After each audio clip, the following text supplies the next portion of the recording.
ተወዳጁ ድምፃዊ አህመድ ሁሴን ወይም ማንጁስ በአስገድዶ መድፈርና በድብደባ ወንጀል ተከሶ የነበረ ቢሆንም ፍርድ ቤቱ በ300 ብር ቅጣት ነፃ እንዲወጣ አድርጎታል። እንግዲህ እዚህ ድምፃዊ ላይ የተወሰነው የ300 ብር የገንዘብ ቅጣት እንግዲህ ቅሬታን እያስነሳ መሆኑን ነው ወደ እናንተ ለማድረስ የወደድ ነው። ቀደም ሲል በከባድ የድብደባና በጾታዊ ጥቃት ሙከራ ወንጀል ክስ ቀርቦበት የነበረው ዘፋኝ አህመድ ሁሴን ወይም ማንጁስ ፍርድ ቤቱ እንግዲህ 300 ብር የገንዘብ ቅጣት መወሰኑ ተሰምቷል።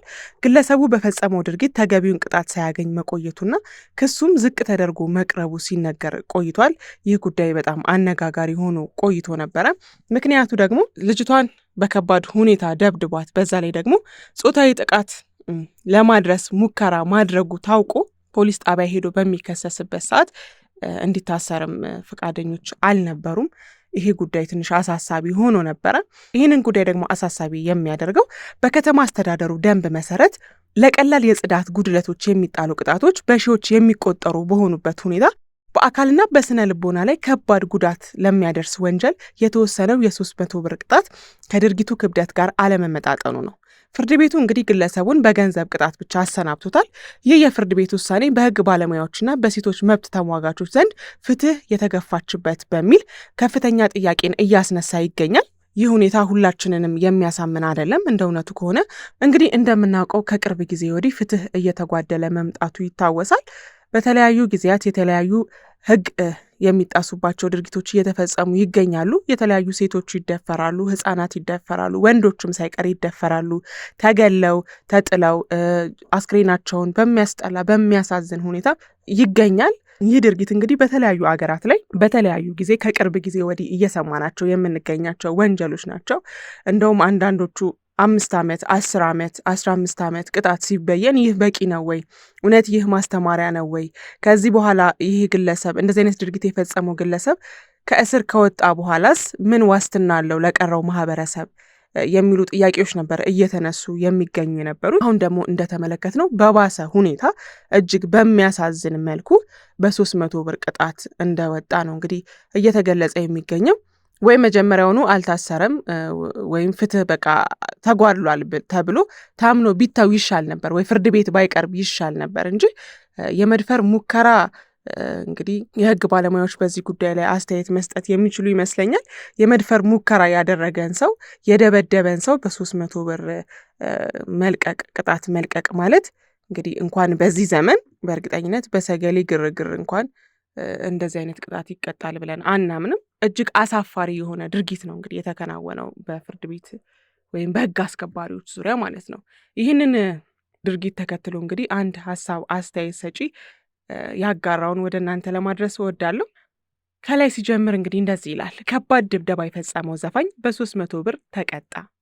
ከዚህ በፊት አህመድ ሁሴን ወይም ማንጁስ የሚባለው ዘፋኝ አንድ ሴት ላይ የመድፈር ሙከራና ከባድ የድብደባ ወንጀል መፈጸሙና አንዲትም ቀን ሳይታሰር እንደቀረ እንዲሁም ደግሞ ከዚህ ባለፈ ያለ አግባብ የወንጀል እርከኑ ዝቅ ተደርጎለት ጉዳዩ ለፍርድ ቤት እንደቀረበ አጋርቼ ነበር። አሁን ግን ሽንት መንገድ ላይ ሸናችሁ ተብሎ በሺህ ብሮች የሚቀጣው ፍርድ ቤት ይህንን ደፋሪና ጨካኝ ደብዳቢ በኢትዮጵያ 300 ብር ብቻ በመቅጣት በነፃ አሰናብቶታል። ኢትዮጵያ ውስጥ የሴቶች ጥቃት የማይቆምበት ብቸኛው ምክንያት በሙስና የተጨማለቁ የህግ አስከባሪዎች ስላሉ ብቻ ነው።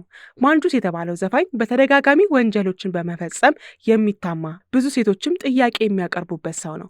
ነገር ግን ተደፈርኩ ወይም ከባድ አካላዊ ጥቃት ፈጸመብኝ ብላ የሄደችን ሴት በተለመደው መልኩ ከሙሰኛ ፖሊሶች ጋር በመመሳጠር በማፈን ጉዳዩን ያድበሰብሳል። ካልሆነም ደግሞ ከፍተኛ የማስፈራራት ስራ ይሰራል። እሱ ካልተሳካለት ደግሞ ሽማግሌዎች በመላክ ነገሩን ለመፍታት ይሞክራል። ከዚህ ሁሉ ታልፎ ነገሩ ፍርድ ቤት ከደረሰም በዚህ መልኩ ለተጎጂዎች ስድብ የሆነ አሳፋሪ ድርጊት ተሰጥቶ ነገሩ ይጠናቀቃል። ይህንን ፍርድ የሰጣችሁ ዳኞች ግን ሴት ልጆች አሏችሁ? እህቶች አሏችሁ? እናትስ አሏችሁ? መድፈሩ ይቅር፣ በሚታይ ማስረጃ ፊቷ ላይ እንደዚያ ተቀጥቅጣና ከመኪና ገፍትሮ ሜዳ ላይ ሲጥላት ሰውነቷ በዚያ ልክ የተጋጋጠን ሴት እያያችሁ ይህንን አረመኔ በ300 ብር ቅጣት በነፃ ማሰናበቱ እንዴት ህሊናችሁ ተቀበለው? እሺ የሚጠይቃችሁ እናንተም የምትፈሩት የበላይ አካል አይኖር? ህሊናችሁን አትፈሩም ወይ? ይህንን አካይስት አረመኔ ሰው በ300 ብር ለቃችሁ እንቅልፍ ትተኛላችሁ ወይ? ፍትህንስ እንደ ይሁዳ በ300 ብር ትሸጣላችሁ ወይ? ማንጁስ ተጎጂዋን በእጮኛውና በብዙ ሰዎች በኩል ሲያስፈራራትና ሲያሳቅቃት ከርሟል።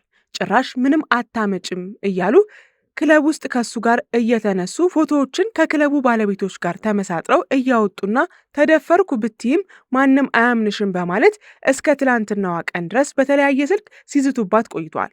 ሁሉም ማስረጃ ተይዟል። ጉዳዩንም እስከ መጨረሻው ድረስ ይዘን ለመሄድ ቆርጠናል። ሕግ በዚህ ደረጃ እርቃኗን ቆማ ደፋሪና ደብዳቢ በ300 ብር ቅጣት ተለቆ ተደፋሪ ተደብዳቢ ሞራሉ ተነክቶና ተቀልዶበት ነገሮች ተድበስብሰው የሚያልፉበት ሁኔታ አይኖርም። ኃላፊነት ከሚሰማቸው የሕግ አካላት ጋር በደንብ እንሰራለን። ተደብዳቢዋ መጀመሪያ ሄዳ ጥቃቱን ካመለከተችበት ፖሊስ ጣቢያ ጀምሮ ይህ ጉዳይ ዳግም ሊጣራ ይገባዋልና በዚች እህታችን ላይ የተፈጸመው ኢፍትሐዊነት ለሌሎች መቀጣጫ እስከሚሆን ድረስ አንተውም። ከሁሉም ነገር የገረመኝ ግን የሴቶች ጉዳይ የሚባለው ቢሮ ባለፈው አስጌ ዴንዴሾ በመባል የሚታወቀው ዘፋኝ የሆነ ነገር ተናገረ ብሎ ረዥም መግለጫ ማውጣቱ ትዝ ይለኛል። አሁን ፍትህ በ300 ብር ስትሸቀጥ ለምን ይሆን ዝም ያለው? እጅግ አሳፋሪ ነው ይላል እንግዲህ አንድ ግለሰብ በማህበራዊ ሚዲያ ላይ ያጋራን መረጃ። እውነት ነው ማለት ይህ ጉዳይ ወይም ይህ ሀሳብ ምንም እንከን የሚወጣለት አስተያየት የሚሰጠው ጉዳይ አይደለም። እንደተባለው ከዚህ በፊት አስጌ ዴንዴሾ ሴቶችን ሞራል የሚነካ ንግግር ተናገረ ተብሎ በጣም በተለያዩ ፔጆች የሶሻል ሚዲያዎች ላይ ብዙ ሴቶች ብዙ የህግ ባለሙያዎች ሲወያዩበት ሲነጋገሩበት መያዝ አለበት፣ ሊቀጣ ይገባል፣ እንዴት እንደዚህ ይናገራል ምናምን ሲሉ ነበረ። ነገር ግን እሱ ብሎ ነው እንግዲህ እሱ ተናግሮ ነው ከደረሰበት ነገር አንጻር ይሆናል ይሄ ሰውዬ የተናገረው ካለፈበት የህይወት ተሞክሮ አንጻር ይሆናል ሀሳቡን ያጋራው። ይህ ሰውዬ በሀሳብ ደረጃ የተናገረውን ነገር እንደዛ የተቃወማችሁ የተናገራችሁ የህግ ባለሙያዎችም ሆናችሁ ሴቶች እንዲሁም የሴቶች ጉዳይ ቢሮ የምትባሉት አካላት ዛሬ የታላችሁ? እንደዚህ በሚያሳዝን ልብ በሚሰብር ሞራል በሚነካ ሁኔታ ፍትህ ሲዛባ የሴት ልጅ ጥቃት ዋጋ ሲያጣ የታላችሁ? ምንድን ነው ሀሳባችሁ? ምን ለማድረግ አስባችኋል?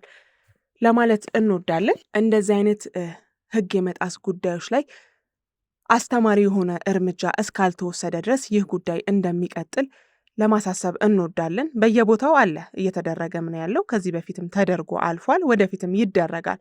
ነገር ግን ይህ ነገር ያልቆመበት ወይም እየተስፋፋ የመጣበት ምክንያት ደግሞ ፍትሐዊ የሆነ እርምጃ ባለመወሰዱ ምክንያት ነው። መቀጣጫ የሆነ እርምጃ ባለመወሰዱ ምክንያት ነው።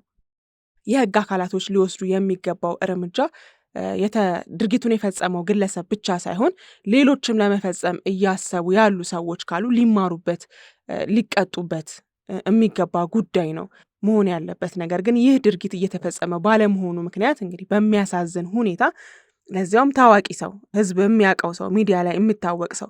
በነገራችን ላይ እንደዚህ አይነት ሰዎች በተቻላቸው አቅም ለህዝቡ አርአያ ነው መሆን ያለባቸው፣ ምሳሌ ነው መሆን ያለባቸው። ምክንያቱም ብዙ እነሱን የሚደግፍ ብዙ እነሱን የሚከተል እነሱ የሚያደርጉት ነገር በሙሉ ትክክል የሚመስለው ማህበረሰብ ያለበት ሀገር ላይ ያለ ነው እና በተቻለ አቅም እነሱን እያየ የሚያድግ ትውልድ አለና እንደዚህ አይነት ሁኔታዎች ሲፈጸሙ ተገቢ የሆነ እርምጃ ቢወሰድ መልካም ነው ለማለት እንወዳለን። ለዛሬ የያዝነው መረጃ ይህንን ይመስል ነበር። መልካም ጊዜ። ቸር ያሰማን ኢትዮጵያ።